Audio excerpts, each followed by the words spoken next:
நவராத்திரி பூஜை கொண்டாடுபவர்கள் அனைவரும் தாம்பூலம் கொடுப்பது வழக்கமாக இருக்கும். அந்த தாம்பூலத்தில் வைக்கக்கூடிய முக்கியமான பொருட்கள் மற்றும் அதன் பலன்கள் என்ன?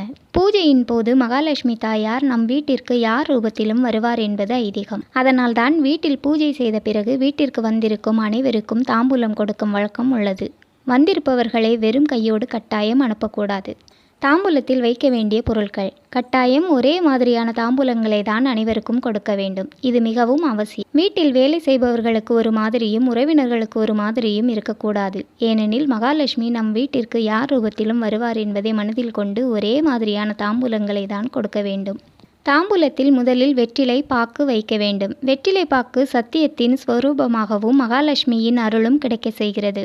மஞ்சள், குங்குமம், தாலிக்கயிறு, பூ ஆகியவற்றை தாம்பூலத்தில் வைக்க வேண்டும். இதனால் தீர்க்க சுமங்கலி வரம் கிடைக்கும், வீட்டில் மங்களம் பெருகும்.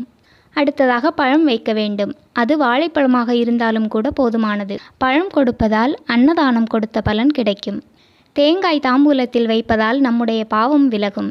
ரவிக்கை துணி தாம்பூலத்தில் வைப்பதால் வஸ்திர தானம் கொடுத்த பலன் கிடைக்கும். கண்ணாடி வளையல் தாம்பூலத்தில் வைத்து கொடுத்தால் மன நிம்மதி கிடைக்கும். சீப்பு, கண்ணாடி தாம்பூலத்தில் வைப்பதால் கணவரின் ஆயுள் அதிகரிக்கும். கண்மை வைத்து கொடுப்பதால் திருஷ்டி மற்றும் தோஷங்கள் நீங்கும்.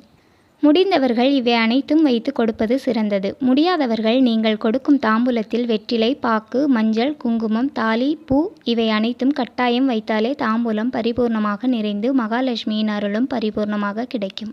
மேலும் கொலு வைக்காவிட்டாலும் இந்த தாம்பூலத்தை கொடுக்கலாம். தாம்பூலம் கொடுக்கும் முறை: வீட்டிற்கு வந்த சுமங்கலி பெண்களை மணப்பலகையிலோ அல்லது நாற்காலியிலோ உட்கார வைத்து அவர்களுக்கு சந்தனம், குங்குமம் வைத்து அவர்களின் முந்தானையில் தாம்பூலத்தை பெற்றுக்கொள்ளுமாறு கொடுக்க வேண்டும்.